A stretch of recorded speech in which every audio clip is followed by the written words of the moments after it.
Hello everyone, welcome back to another video in the series of the Entrepreneurial Mindset. And today we are excited to have one of our own students at WP Carey, Sam Bregman. Sam is a junior. Sam is an entrepreneur. Sam has started a company that he'll talk to you about, raised some funding, balancing between school and business.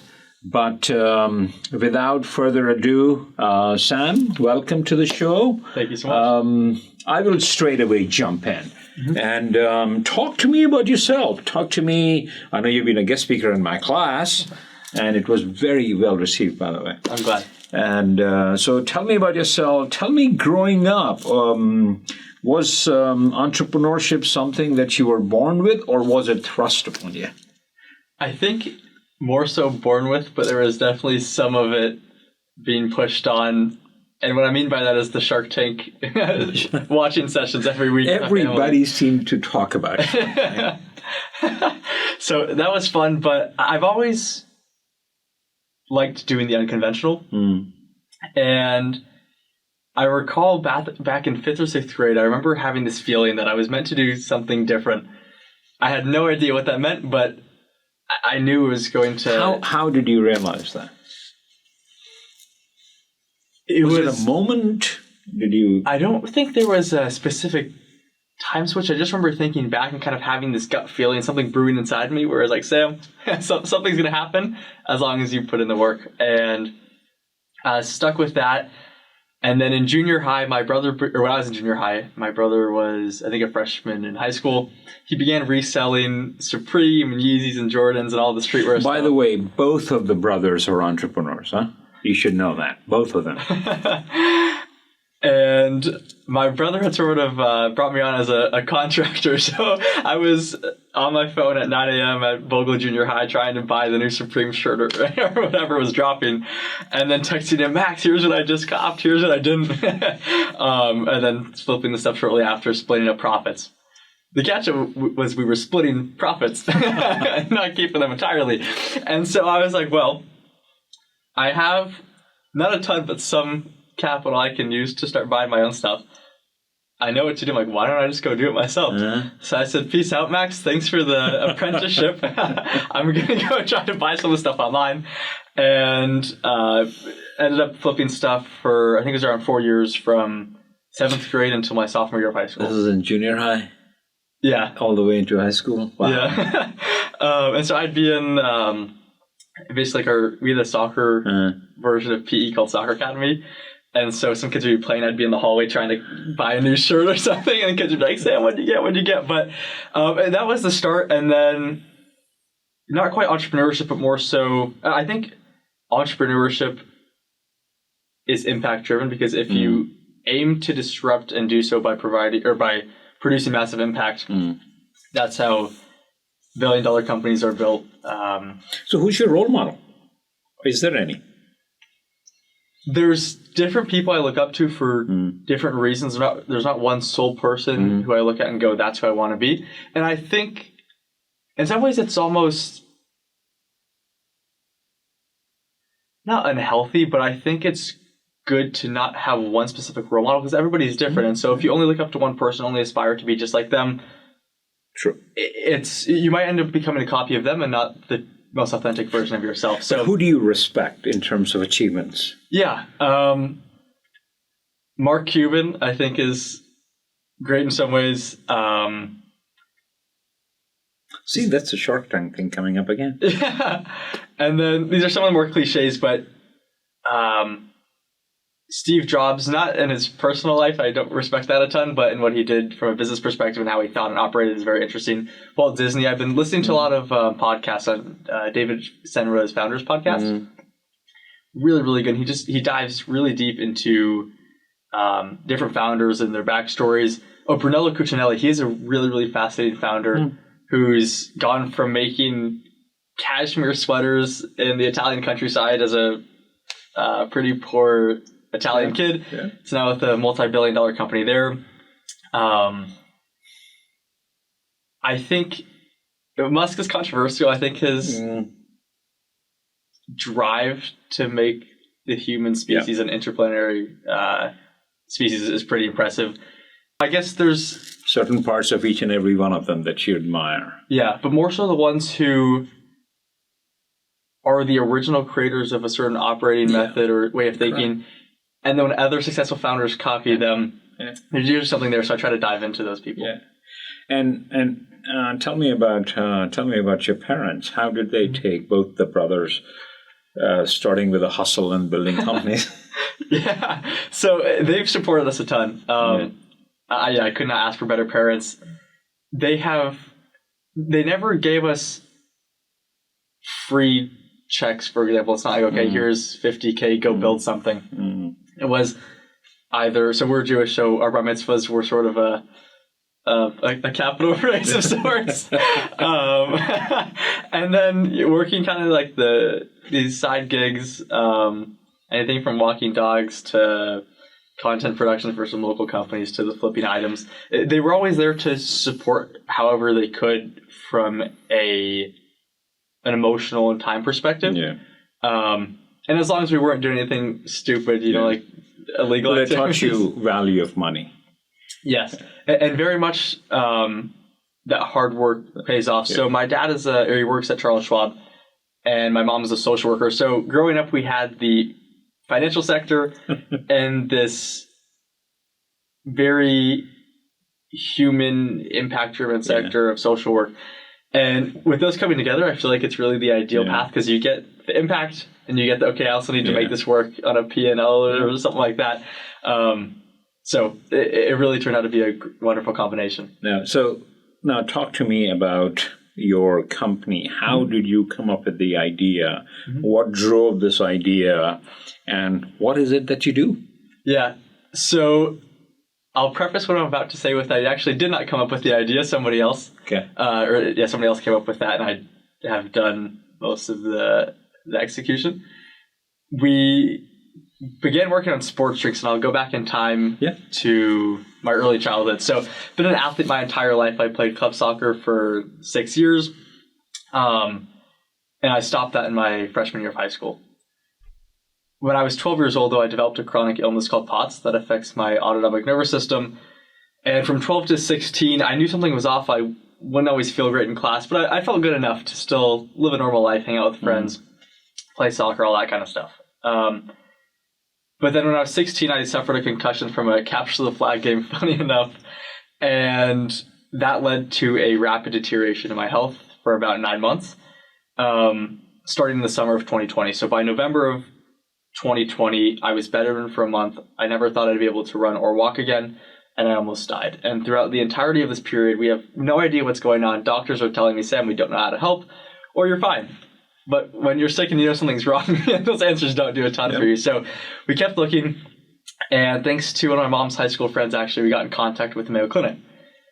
Within a matter of weeks, they thought they knew what was going on. We hopped on some video calls with a team out of Minnesota, did some testing here, confirmed the diagnosis, ended up making 2 trips to Rochester for more medical testing than a month-long outpatient program. And in that program, I learned there's no medication or surgeries that can help my health, but there are 5 to 6 holistic methods that can really transform my well-being. One of them being an electrolyte-rich diet, more specifically sodium. I was confused at first, because typically doctors, over the last few decades, thanks to some pretty genius marketing campaigns from large companies, have pushed this anti-sodium narrative. But certain people, especially athletes, need a lot of salt and other electrolytes. And at Mayo, I think it was towards the end of the program, my nurse Amber gave me the 6-page packet front and back of high sodium foods. I was like, awesome, here is the main thing that I need. The solutions are being put into my hands. And so I'm flipping through page after page, starting to get more confused as each page is being flipped. And I'm like, where are the good options? It's like a gym eating sausage breakfast burrito bowl. You put it in the microwave, and I'm like, I'm going to end up with another health condition if I eat this for a year straight. Like, thank you, Mayo, you're awesome, but I don't really want to come back anytime soon unless I'm donating a nice size check for research or something. So I go, Amber, like, I can't do this. There's got to be something better. And she's like, okay, Sam, just salt your food as much as you can. So, okay, I give it a shot. I go back home the next day for breakfast. make a little like egg burrito kind of thing. So I pour, must have been half the salt shaker onto these eggs. Horrid. It was such a bad meal. I could not finish the eggs. I go, Dad, I can't do this. There's got to be something better. So I go back to Amber, and she's like, okay, just salt your food as much as you can.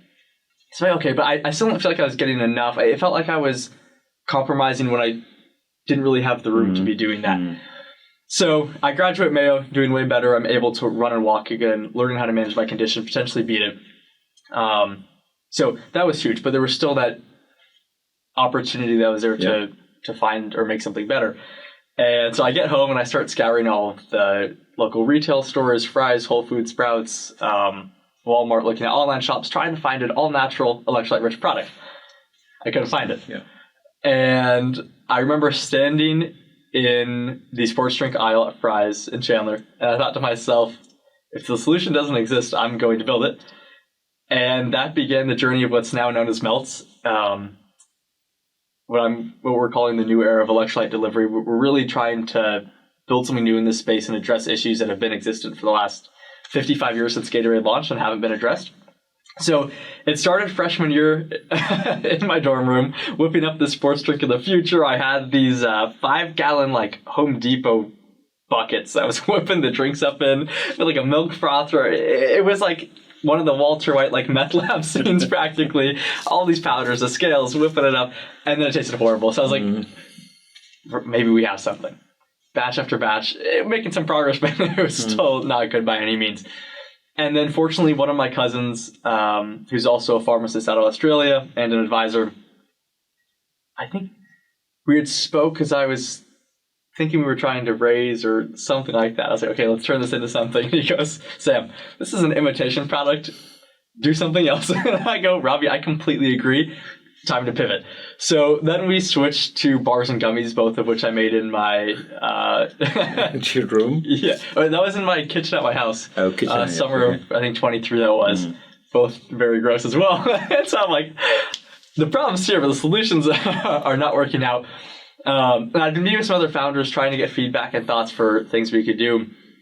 And then I was invited to a cousin's birthday party at the Henry. And cousin, he's probably in his 60s or 70s now, but had a successful business when he was younger. And so he's got a cool network of family, friends, and people who also have experience in that realm.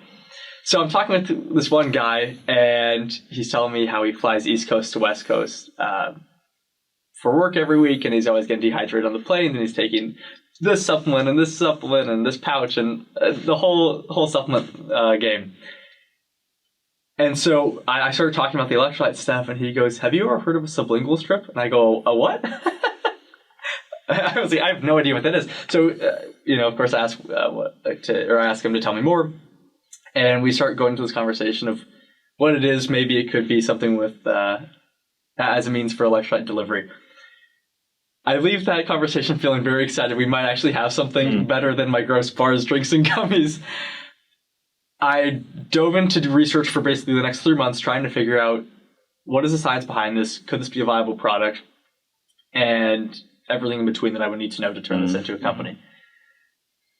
And I thought there was something there. So my brother I'd heard of the HEAL Lab here, the Health Entrepreneurship Accelerator Lab, but I hadn't reached out. I think I either forgot to or something came up. Anyways, my brother met Dr. Mike and Erica, the two leaders of the HEAL Lab, at some event here at ASU, and he goes, Sam, you should probably reach out to them. So I sent them an email. They seemed excited. We hopped on a call, and by the end of the call, they're selling the strip to me almost. And I go, this could be something great. And they had the connections, the resources, their energy was awesome. I was like, this could be a great partnership. So partnered with them, and they became mentors and connectors for the next, basically up until now. Anytime something comes up, they're helping out. So partnered with them, and then it was time to try to go get some money. Let's see if we can turn this into something. So applied to the Venture Devils fall 23 batch. Moved on to demo day, pitched, won 5K. And after a trip to Romania, came back here to begin manufacturing, flew to our co-man's facility, met the team, began R&D. And it was huge. I was finally having a real team with the legit facility, with scientists make a product that I had in my mind. But the strips did not taste good those first 3 batches we made. And so actually I left that trip wondering if this was going to work out, because I'm like, well, if the pros can't make it, what are we going to do? Because with CPG, the only time you can have a product that tastes bad that would still sell is if you're selling to triathletes. Even then, they still would prefer something that tastes good. Everybody else, they're going to try it once, throw it in the trash, and say no thanks. So I left that trip, and I was like, all right, guys, let's get back in the lab. Send me the invoice. I'll pay this as fast as I can. We need to get through this R&D and get a finished product. So March of this year, finally finished the first flavor, and it's tasting better. Oh, so much better. Okay. So much better. And people are giving it between an 8 out of 10 to 10 out of 10. Oh, wow. So, the feedback is there, and I finally approve it. Because one thing... Better than Listerine? Yeah. Because Listerine, it's pretty intense. It's almost a little too spicy. Yeah. Supposed to be. Yeah. It gives you that punch. So, we're going for a little bit more mild of a flavor right now. We'll have a citrus flavor and then a berry flavor. Okay. We're making some tweaks, delaying our launch until fall. So you bring up an interesting point. When we talk to a lot of entrepreneurs, their first thing is, I have an idea. I need the money. Where do I get the money? You didn't talk about the money till way late in the game. When you pitched to Venture Devil, that was only $5,000. You had already done a lot of work before. You literally had an MVP, or a prototype in this case, that you were ready to test out. Correct? A lot of customer discovery, a lot of your proof of concepts, and so on and so forth. What would you tell to people? And that's a big challenge I see in students who want to be entrepreneurs and people who want to be entrepreneurs. I have an idea, but how do I get the money? Their first thing is, give me the money. So what would you say to those guys? So we didn't have an MVP made until we got the 5K and were able to go out with the co-man. But you can get people to do a lot of stuff for you for free. As long as you find a way to invite them onto your mission, into your journey in a strategic way where they're also excited, where they're getting something out of it. Give me an example. Give me an example on how you create a cult without money. So you have to have an idea that is different and exciting enough to get people to stand behind it. And where they want to help you bring the idea to fruition. The founder has to be ecstatic about the idea, because if you're not excited, other people are not going to get excited either. And you have to have enough clarity and be able to paint the picture for other people so they can see not only where it's at, but where it's going. Because if I just showed people a 3D mock-up or gave them a gross tasty strip, they'd probably be like, I'm going to go work on this other project real quick. I'll get back to you in a week. But painting the picture of, okay, this is stage 1 of, or V1 out of V9 for this first flavor. And then we're not just going to be selling to elite athletes, and we're going military, we're going cancer patients, and yada, yada, yada. And then you paint this vision of, we could make global impact, billions of dollars as a result of that. And here's where you fit in, and we would love to have you join. And then as you show to some of their friends or other people that they trust or look up to are joining, it makes it pretty hard to say no. But your MVP, you started with just $5,000. Correct? Yeah. So that was not something that's saying, I need $50,000 to start a company, or I won't even have a website up there till I have money out there. Yeah. And that's the challenge that you see most of the time is, okay, where do I get the money? And I keep on pushing even my students saying, build something and be passionate about it, and they will come. Yeah. And money will come. But first and foremost, you're solving a problem. That is the reason you're trying to be an entrepreneur. Not because give me the money, else that's my biggest hurdle. So great to hear that. My next question basically kind of leads into more on how you are building this company. What is the biggest mistake you've made that you would not make if things were different, if you were to redo this whole thing? Yeah.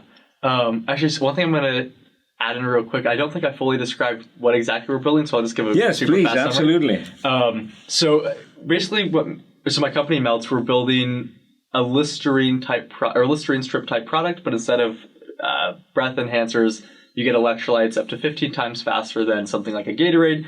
You don't have to drink any water for immediate consumption of it. And you get more electrolytes than than a 12-ounce bottle of Gatorade. So basically no sloshy stomach, much more convenient and faster electrolytes. Just wanted to kind of sum that up real quick. The moment I say melts, most of these people are going to go to your website and find out. Yeah. So they are going to look for, so imagine a Listerine strip, but that's made out of electrolytes. You don't have to carry bottles of Gatorade, or when I say Gatorade, I mean electrolytes, or a Powerade or any other electrolyte. You just carry this in your pocket and you put it on your tongue. I believe 2 to 3 of the strips are equal to a full big bottle of Gatorade. So that's what he's ended up building. And imagine athletes, and imagine our armed forces, imagine anyone, travelers who travel from East Coast to the West Coast, who get dehydrated on airplanes. So, no, this is pretty impressive. Anything you want to add to that? We're launching this fall, and we have some cool stuff that we're building. Talk to us about your first customer. How you got into the first customer without raising money, but you were able to get this amazing entree into some athletic team. Tell us about that story. Yeah, so we did a preliminary soft launch and got some pre-orders through there. So those were through our website. And I've been documenting the journey on LinkedIn. And a local community member, Don Foch, had reposted a few of my posts. And I think it was because of his repost that the dietitian at the Houston Rockets and... Don, you're coming on this podcast very soon. Wait for my phone call. It's coming. He's awesome. The Rockets saw our post, and then Ironman, the triathlon group, saw our post as well. They both reached out. Had calls with them, and So they reached out because of your post on LinkedIn? Yeah. And okay, cool. I had done I think it was a brief description about what the product was. So you didn't wait for money to come in to launch a marketing campaign. It was you and LinkedIn, right? Correct. Fantastic. You got to stay scrappy. Don't have dollars to be running campaigns right now. So, or at least paid campaigns. And your parents were not funding you out of their pocket, right? Correct. Yeah, they have not inject any capital. They did give me a loan because the venture levels funds that I won took some time to receive, so they covered that with the loan, and then once you get that back, just refund us. So that was crucial in helping us get through R&D faster. They might write a check in our first round. Now they're interested in doing that. But anyways, they haven't given free money, which I like, because I think, especially when you go to raise, you don't get easy checks. Yeah. And I think I would have been almost misled if I had received easy money. That is correct. So it's a very good point. So talk to you about your customer. Yeah. Like our initial target market? So the first two, how did you get them? One was the Houston... so they're not customers yet. We're establishing partnerships with them. Yeah, exactly. Partnerships, not customers, but yeah. But you have serious interest from them. Correct. So without going into too much specifics, basically hopped on calls with both of them. I think it was within a week. And the Rockets go, "We love what you're doing. We've actually told some other teams about you. They're interested as well. If you want, we can introduce you to multiple teams in the NFL and NBA." You're talking about the Houston Rockets, right? Yeah, so the Rockets, they're the first team, and then they'll likely be introducing us to the Cubs, the Timberwolves, the Suns, the D-backs, and the Cardinals. Fantastic. And then our hopefully lead investor is friends with the owner of the San Antonio Spurs, so there's that potential customer as well. So that went that way, and then with the Ironman call, they really liked what we were doing. It was really good hearing the feedback from the guy Ryan I spoke with. He goes, "Sam, this is what triathletes have been needing for years. We wish we had this yesterday, and we would like you to be our primary electrolyte sponsor within the next couple of years." So it was music to my ears. I'm like, this is incredible. Who better could you hear it from one of the directors of Ironman? And in those calls, it was basically me sharing my story, trying to establish a really human connection, because so often in business, some of the relationships are just so transactional. There's no real connection there. And as humans innately, one of the primary things you want is just real, raw connection.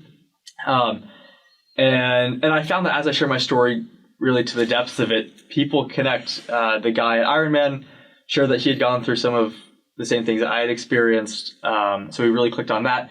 One of our potential investors said that his wife has the same condition that I have. Wow. And so there's all these connections that I wasn't expecting that are leading to a lot stronger or much stronger relationships, and then potentially checks and larger impact. But talk to me also. Mm-hmm. It was not always roses all the way, right? It was not. You pitched many places. You got rejected. Yeah. And then very recently, you raised a good round out of the New Venture Challenge at WP Carey, right? Yeah. Talk to us about your rejection and then your New Venture Challenge money. Yeah. So the first time I ever pitched for Melts was at Venture Devils, and that was when I won the first 5K. So we're off to a good start. And I cannot do anything wrong. I pitched once and 100% success rate. Yeah, second place in the category, feeling good. And then I had 2 pitch competitions. It was Venture Devils this last semester, and then a pitch competition out of Peoria, and got nothing from both of those. And so I started doubting the deck and the company. Is there something that they're seeing that I'm not? Are the slides designed poorly? Is certain information being conveyed incorrectly? What's going on? And that is the best thing about losing, is the forced reflection is so immediate. Because even if you win, I think you should always be reflecting on what went, not necessarily what went wrong, what could be improved upon, though. Yeah. And so I went to the judges, went to people in the audience. What were your thoughts on the pitch? What could have been better? What didn't make sense? Got some feedback. Was able to iterate many times within the span of a few weeks, and then pitched at the semifinals for NVC. So that was the 8-week-long class, incredible program, and moved on to the finals. So super excited. I'm like, okay, there's a chance we can win $50,000. And that goes a really, really long way if you're staying scrappy. And with what we need, the strips are not super expensive to manufacture. And so this, now your company has been there for how long? 2 years? I've been working on this for... And you've just raised $5,000, right? But yeah, so I left Mayo in 2021. So I guess 4 years of like kind of ideation or thinking about it, of really working on it. That was 2022. So 3-ish years for that. Yeah, 3 years for you to raise a first round of $5,000. Correct. Yeah. No, there is a reason I'm asking these questions, because there are a bunch of folks out there who would be like, how do I start without any money in my pocket? Yeah. I need to have an idea, but I need money to do this and I need money to do that. So experiences like this, the perseverance, the drive to solve a problem. And I keep on saying, even to my students, is money will come. Yes. If you're solving a problem, if you have believers, money will automatically find a way. So go ahead, please. So New Venture Challenge, NVC. Actually, one thing I forgot to mention earlier is I actually got rejected from Venture Devils the first time I applied with the sports drinks. So it was a rejection, and then we got in the second time we applied. So NVC, Melts gets accepted in. I think there was, I don't remember the exact amount of companies that had to pitch, but we pitched, got into the class, went with a pretty intense attitude into that class, saying, he's like, we need to win this competition and develop relationships and learn as much as possible from the mentors in this class. So after the semifinals happen, goes well, we move on to the finals. There's an email sent out with, I think it was 27 people CC'd on that email. Half for students, basically the students in the class, and the other half for what I assume to be judges. So I was like, this is incredible. You guys are just going to spoon feed me the contacts? So what I did is I emailed every single potential judge on there, and then did some research on their background and their I don't know who sent that email out, but if you are listening... Thank you so much. And the emails went pretty well. It was brief. So with outreach, with the nonprofit work that I did in the past, I realized that the long emails telling your whole life story, people don't have time to read that. They just want, okay, what are you looking for? Like, who are you? What are you doing? And what do you need to move for? So I make it quick, and for the people who I didn't already know, I go, hi, I'm Sam, founder of Melts. Here's what we're doing. I would love to hop on a Zoom call with you, get to know you, get feedback on the deck, and then set up meetings from there. And I think every single person I contacted, I had a meeting with. So I think it ended up being 12. I think one person wasn't able to hop on a call. And then including that group with some judges that I've already been working with. So just met with them 1, 2, 3, 4 times in that week. And by the time I pitched, all of the judges were now looking at the screen, seeing their feedback in front of them live. The questions or issues that we had discussed, I now had answers to. And so, of course, I was nervous. It was a big day, but pitch went well. We placed first $135K, and then I think for the second time ever, the advisory board. So your pitch was a non-event. Say again? The pitch was a non-event because you had prepared for it so well that it didn't come as a surprise to you. Yes. Because you prepared it so well. It's like going in for an exam knowing that I'm going to do well because I'm prepared so well. Yeah. So which is very interesting is that you ended up. It is some of the larger consulting companies, that's what they do, is when you have a board meeting, when you have all the board members, their feedback is already taken. The final board meeting actually is a non-event. Yeah. Because the decision is already made. Exactly. No, that's fantastic. Talk to me about what's next.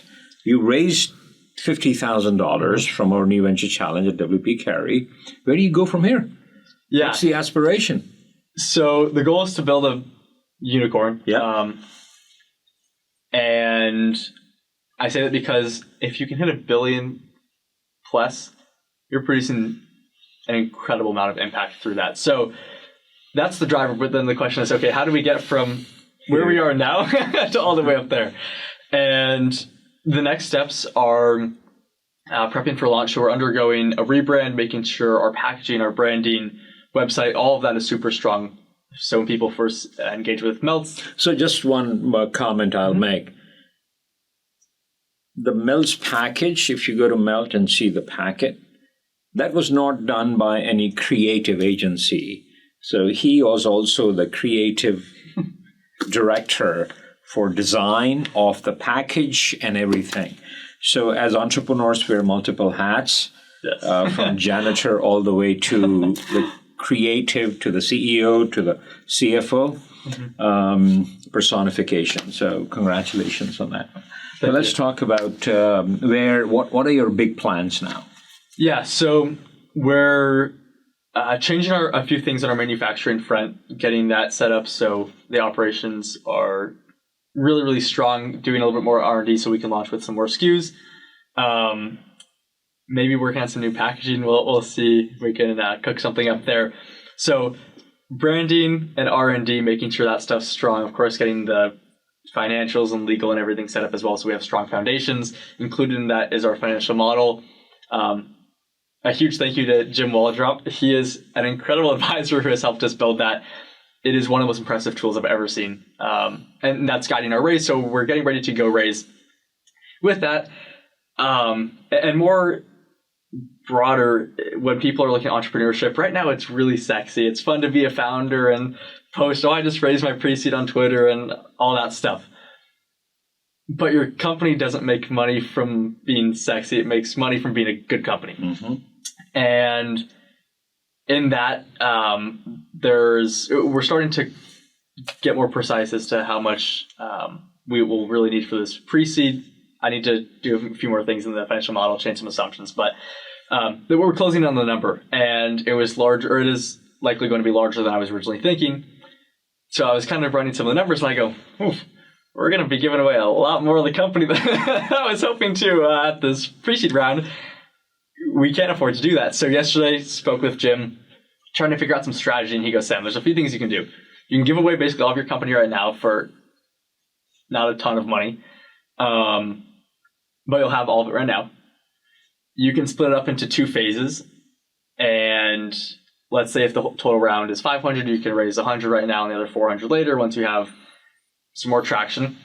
Or third option, what you should really do is keep bootstrapping as much as possible. Maybe raise that smaller first phase if you need. Get some product market fit, get some traction, get distribution, and then your revenue is going to go up. Raise your second tranche. The valuation goes up. Absolutely. Great advice. And I keep on telling, if you don't need to raise money early on because your company is small, your revenues are not there, the valuation that you're going to get will be very less, and within the next first round or second round, you will become a minority stakeholder in your own company. Yeah. So be very, very careful about what you're asking for. No, this is what keeps you up at night. A few things. Excitement about what we're building. I think we're building something that really can change lives. Everybody from medical patients to athletes to outdoors folks to pregnant mothers to delivery drivers, construction workers. Almost any human that is alive can benefit from melts. And that really, really excites me because right now, as I have here, my lovely jug that I carry around everywhere. Now, not everybody carries this much water, but I think everybody knows what it's like to drink too much water, get that sloshy stomach. So whether we're potentially saving the life of a stranded hiker in a mountain range or just helping somebody experience more comfort and wellness in their day, that's a really, really exciting thing for me. You're helping reduce plastic too, by the way. Exactly. Yeah, yes. It's a sustainable business. For that sure. is very, very important. And then, go ahead. Paranoia too. I think when you're building, it's healthy to have a little bit of paranoia because there's a chance that other people can introduce what you're trying to build to market maybe faster, better than you can. They might have different connections, different capital available. And so since we have the chance to be first to market, I'm doing everything in my power to make sure that we are first to market, that we move quickly, we move effectively, and give the people what they need, because I think with the team we're building that we are best suited to deliver what we're trying to introduce. Yeah. And I want to make sure that we do that. And so in the morning, the first thing I do is open my laptop, and at night, the last thing I do is close my laptop. Every entrepreneur story. Yes. I know you mentioned that there are many skill sets you didn't have when you became an entrepreneur, and you're still a college student. Yeah. And like, for example, the financial model that you built, it was to help with somebody. So it kind of took a village to help you reach where you reached. For folks who are there, who are thinking about entrepreneurship, and they're scared, and they are thinking, but I'm not sure. Or like an imposter syndrome, or I don't know if I can do this. What would you say? You're not supposed to know everything at the start. Sit with that, understand it, feel it, and then begin executing. And realize that as you progress with your company, the things that need to get done will get done. You'll find people to help, whether it's for free or maybe you have to pay them some. Maybe there's university resources or other community resources you can find to help. It's easy to feel like you need to know everything at every stage of the company, but what happens is as every week goes on, you're like, oh, now we have to do this, this, and this, and I have no idea how to do X, Y, and Z. So it's a mixture of bringing on people who know how to do it, and then trying to be an apprentice under them so you can learn how that operates or how those different things work. And you figure it out. You get scrappy. If it needs to get done, you find a way to get it done. So it's a combination almost of being forced to learn and make it happen. And then hopefully the curiosity is strong enough to lead you there as well.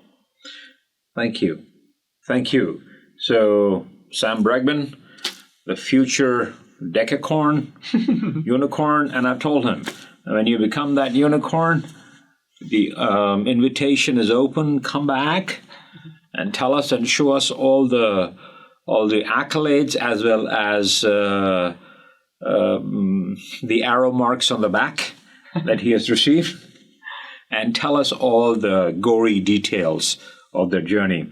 With that, thank you. There'll be another one soon enough with someone very exciting. So stay tuned. And Sam, thank you very much for being here. Thank you.